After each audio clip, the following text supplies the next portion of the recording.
your snare. It's important to have your snare dyed and get the sheen off of it. A brand new shiny snare can attract attention. A big shiny lock can cause a coyote in particular to just back off. I've actually seen them where they walked up to a snare and just backed up and went around it because they didn't like what they saw. You know, think about how a coyote's head,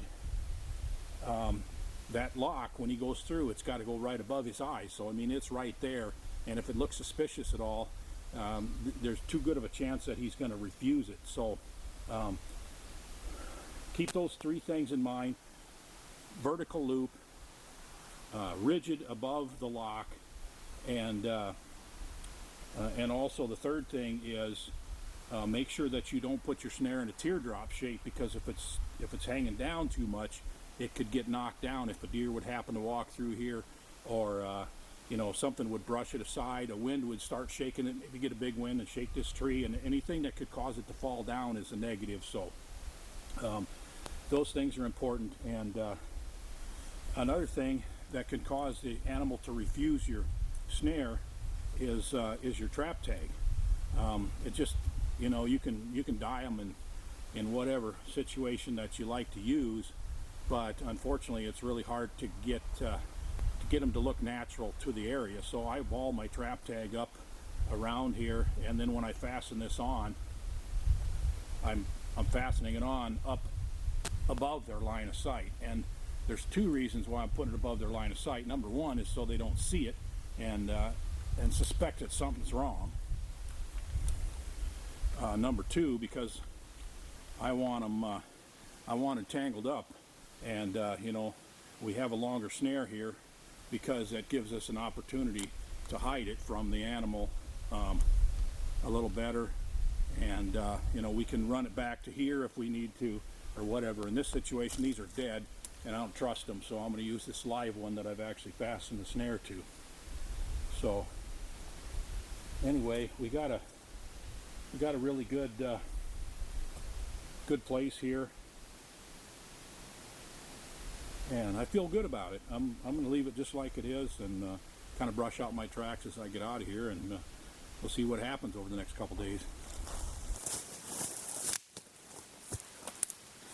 Well, as you can see, it happened pretty fast.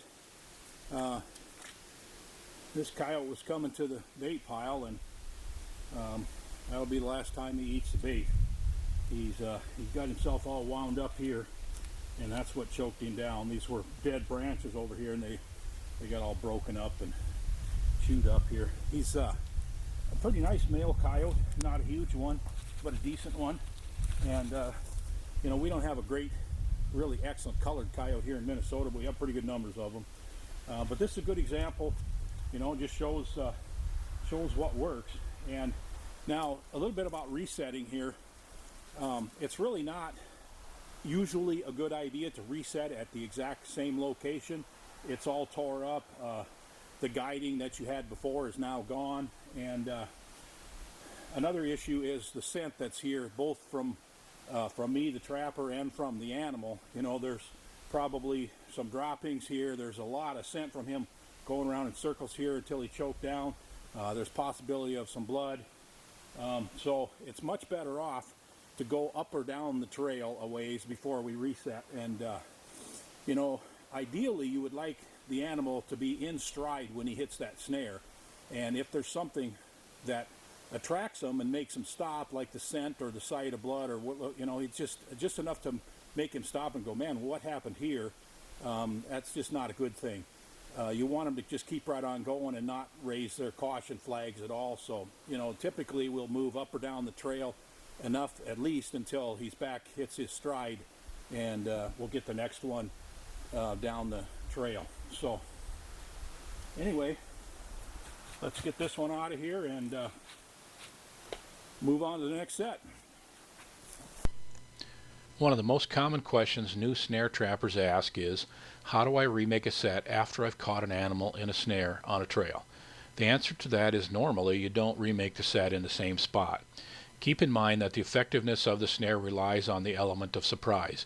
You don't want that animal to realize he's caught until it's too late. You want him moving down the trail at a pretty good clip, and then suddenly he hits the end of the snare that's around his neck. He wraps himself up quickly and it's lights out. Once you've caught an animal in that spot, he's left a lot of scent there. Maybe a few drops of blood, he's all torn things up, maybe there's scratches and claw marks on the trees and brush. If you try to set back in that exact same spot, you risk that an animal coming along the trail is either going to see or smell something and stop rather than moving right through. He's going to go, "What's all this?" Obviously that's not what we want, so it's a rare case that we would reset the snare in the exact same location. Typically it's best to move up or down the trail till we find another good spot and then reset. One exception to this rule would be in an area that's very thick, maybe surrounded by logs or really thick brush, and it funnels down the traffic into a very confined area that the animals have to go through. In this case, there may be opportunities to reset the snare and make multiple catches in the same spot.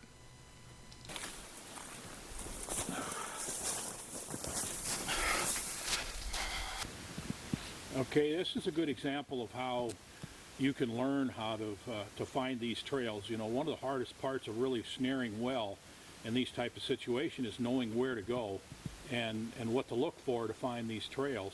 And my suggestion is to just take a trail like this I've got right here, where there's just a couple of sets of coyote tracks, and just get on them and go. You know, spend an afternoon just following tracks. You'll learn so much about where the coyotes and fox and bobcats are going. You'll learn what they're eating. You'll see how they mark scent posts and things like that. They'll travel from ponds and marshes to log piles. They'll go investigate you know, brush piles and things like that. You'll learn a lot, and you'll begin to recognize what the trails look like, and it'll be a really educational experience for you. I really recommend the beginning people that want to learn how to do this well, just spend a day or an afternoon at least and just get out and follow tracks, and it's amazing what you can learn. Okay, what I have here is a very defined fox trail, and so I want to set a snare up for them. And you can see that I put a couple guide sticks just to kind of guide them through the snare. And so I want to hang my snare. Now what I want to do is make about a 7-8 inch loop. And then I'm going to take my guide wire and I'm just going to wrap it around this to hold it. And this is that number 10 gauge wire I was talking about. And so that's going to hold my snare right where I want.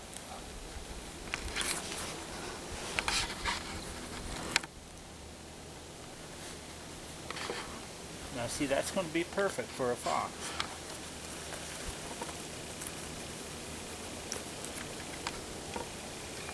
See, that's going to be perfect. Now what I want to do is I'm going to take some trapping wire. I'm going to double it up, and then I'm going to wrap it to the base of the tree.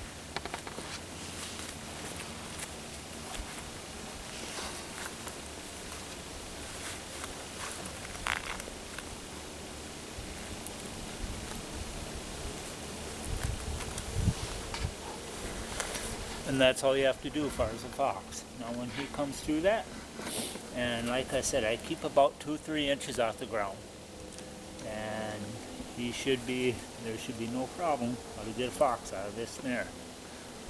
And it's about as simple as that. Okay, now what I have here is, you can see a perfect fox trail coming up, and he's going up the hill.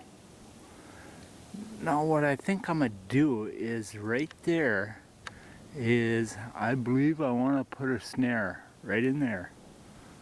It's just a perfect spot. So let me get it set up. I'll set a snare there. Okay, as I said yesterday, I showed you a video of a very distinguished fox trail going up a hill, and I said it. We got 5 inches of snow last night, but as you can see, Mr. Red, he got caught. So he's still alive. I'm gonna go up and dispatch him, and then we'll see. I'll show you how the trail works and the snare. Okay, this is what I usually look for, a really nice fox trail. And you can see where the fox is going right up through. And what I want to do is try to find a place to hang a snare. Now you can see what this is just a snowmobile trail.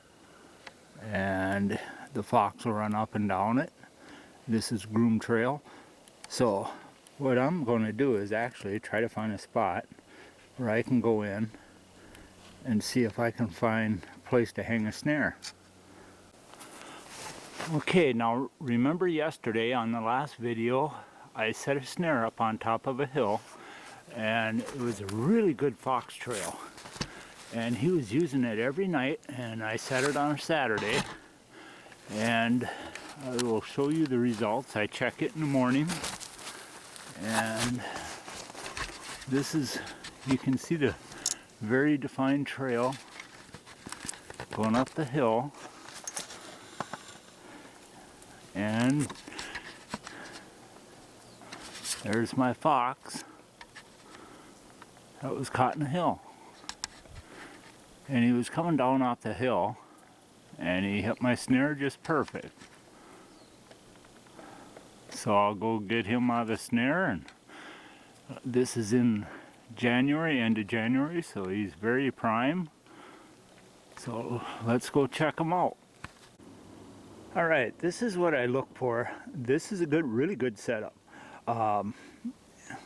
Just on the other side of that brush line, there's a beaver dam, and he's coming off the beaver dam, and it was too wide open for me to set up. So I just kind of follow his trail. You never step on the trail, just kind of walk off more toward the side like I did, and I come up on and I follow his trail. And he's been using this trail quite frequently. He uses it all the time. Beautiful setup. And so, and he just comes through the woods. He goes, there's pines actually just south of us, and so what he's doing is using this trail. Okay, got an extremely large cat, Big Tom. Got him in a snare. You can see his trail coming through, and he hit the snare right here. He ripped the whole thing right out, and he tied right up, and he choked him, and he's done. Okay, here's an example of something you're going to run into from time to time. This is a really good trail, but I have been up and down this trail probably 40, 50 yards or more each way, and I can't find the right small tree to wire it off to. You remember what I said about how important it is to keep that snare rigid right above the lock? That's really important. So if the tree is too far away from the trail, then you find yourself in a situation where your wire, it doesn't give enough support if it's got to stick out too far, and it can move around too much, you know, and so it could fall down, or the animal could get partially through it and get hip snared or whatever. So what I've done here, because this tree is too far away, I have taken and I've wired the snare off here, and then I've put this stick in here. I put this stick in, jabbed it in the ground real good, and it's also wired at the top here on this branch, so it's really solid. And then I've used that just for my support. This stick is supporting the snare. The snare is actually attached to this tree, but the stick is supporting it, so it's closer to the trail, and it's, you know, it's rigid right there. So when a fox or coyote or bobcat comes through, it's not going to, you know, get knocked down or whatever. So that's just another trick you can use if you find yourself in a situation where you can't find the right tree that's right beside the trail. Now, you remember what I said about the length of the snares. This is a good example of where the snares are as long as they are. Typically, you know, you wouldn't need that long of a snare, but in a situation like this, you need a longer snare to get it back off the trail to the... All right, what I want to really discuss in this segment is back out.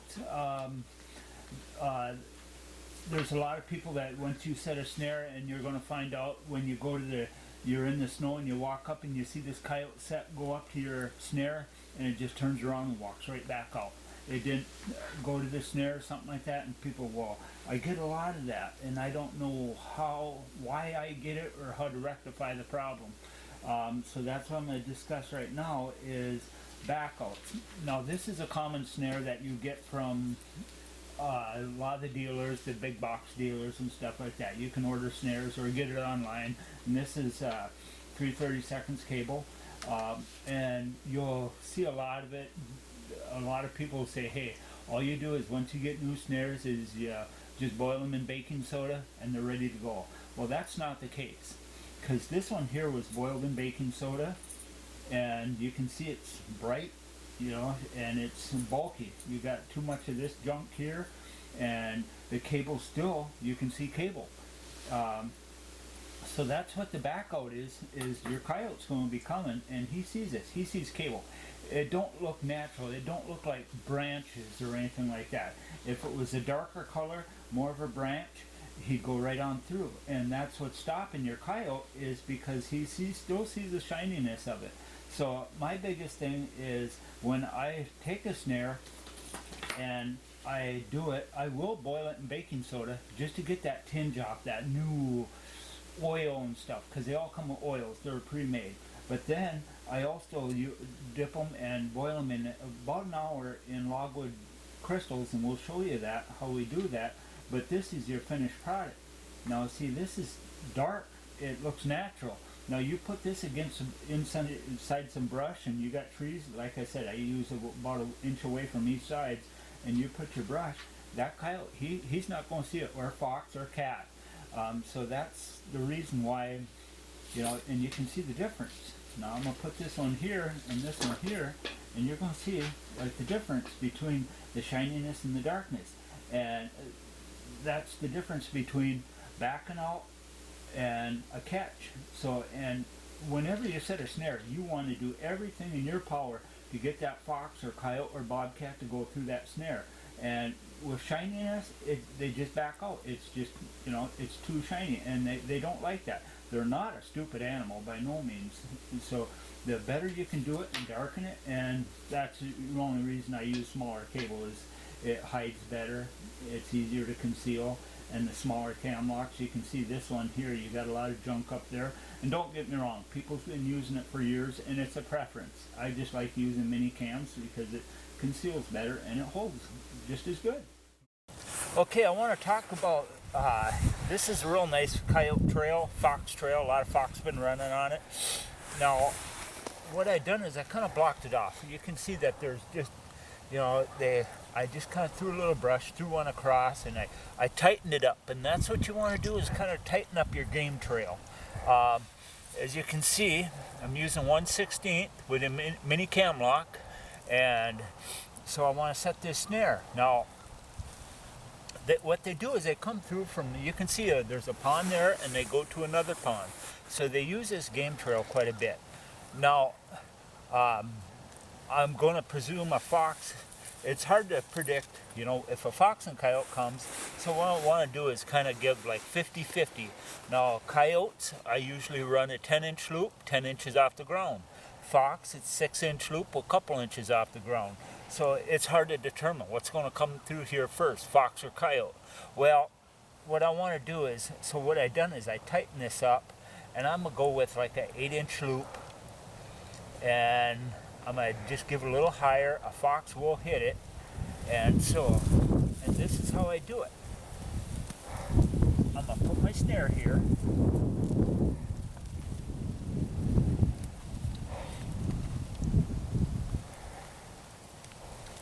I'm going to wrap it around this branch, get my support wire hung up,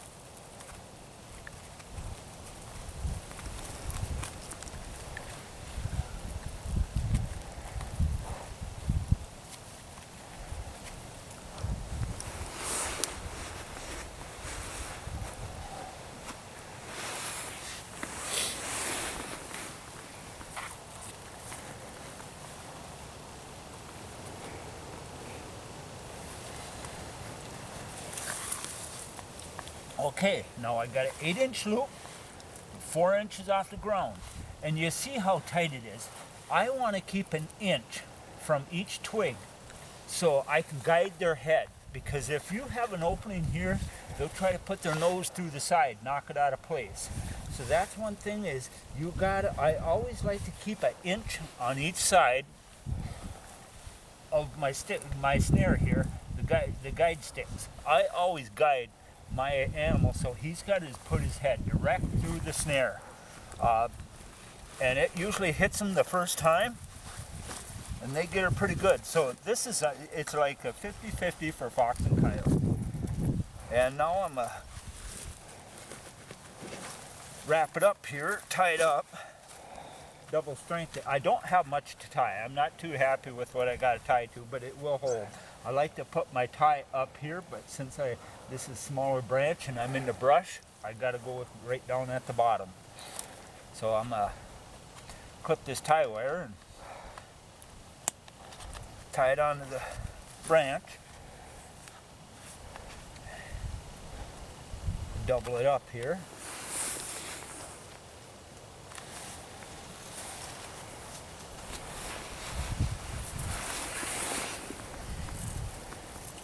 And you always tie to something green, never something dead. If it's dead, they can break the branch, and then you got a critter running around with a snare on his head. Now the mini cam lock, you can see that I darken these in logwood dye crystals. It really works good, really works good. And the mini cam, you can barely see it, looks so natural. Now this is a good trail. There's a lot of fox and coyote running on this, just really heavy. So this is a good set. A coyote, he's gonna force himself to put through there.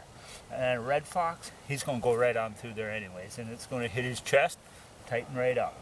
So here's another good set. They're going through these ponds, looking for critters, mice, and whatever they can find. A pond's a natural attractant. So this is a really good setup, and like I said, keep your stuff tight, 1 inch from each side, and always hang your snare so it's really hung good. And I like to have a real nice round loop. It's really important that you got a nice round loop. You don't want an egg shape or oblong or anything like that. Always keep a real nice loop to it and tighten it up on both sides. You can see it's the branches I cleaned off here, but the branches point this way on both sides. So it'll really get them to go right on through that snare. So, well, we'll go on to the next one. All right, I want to talk a little more about loop size and as far as setting up for fox, coyote, bobcat. There's a lot that you got to really, that plays an effect. You know, like the size of a coyote, he's a lot taller than a bobcat. Bobcats, you know, a fox, smaller than a coyote. A fox has got a more pointed nose. A cat, he don't really, fox like to skip through the woods. And a bobcat's about the slowest thing there is. They just creep, walk, and stuff like that. And try to get them. You figure you got a lot of woods here. You got to put their head in a 6 to 8 inch loop. So that's one thing is you got to get them to go in. And if a bobcat, you're targeting bobcat, that's usually what you go for. If a coyote comes in a bobcat snare, he's just going to hop right over and keep on going. So what I like to do is figure my animal, target my animal. This is what I want to catch. When it comes to fox, coyote, bobcat, if I'm on bobcat, I'd rather catch that bobcat. He's worth way a lot more than you take. You got to catch 6, 8 coyote to match up the price of a bobcat. They're high buck item. That's what I want to target. And another thing is, you know, I carry a man purse, and this is all loaded with snares. And this is all you need for equipment, and a hammer and a trap stake. I'll show you what this is awesome for. Because now this snare, what I want to do is I want to lay my snare here, but you can see it's wide open. I'll show you how I usually do a snare. And like I said, these are all custom made snares. They're made, I make them myself, and I got my support wire right on it, added with the double ferrule.